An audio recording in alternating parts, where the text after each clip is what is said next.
Karibu Shiwa TZ.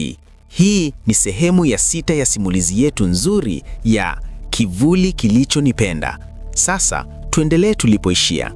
Na hapo nikajua sehemu ngumu haikuwa kuchagua, ilikuwa kuendelea kuishi huku ukijua unatazamwa na watu wengi zaidi. Asubuhi ya Tanga ilinipokea kwa harufu ya chumvi na kelele za bahari zilizochanganyika na honi za daladala.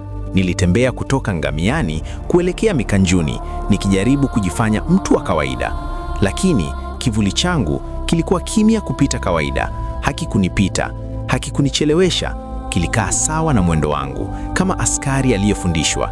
Nilipofika Mikanjuni, jua lilikuwa limeanza kali, wauza chipsi wakipiga kelele, pikipiki zikikatiza ovyo na sauti za vijana zikicheka. Kila kitu kilionekana cha kawaida, sio cha kutisha. Ndipo nikahisi macho yananitazama, sio macho ya mtu mmoja, ilikuwa ni hisia ya kutazamwa na mtaa mzima. Niliingia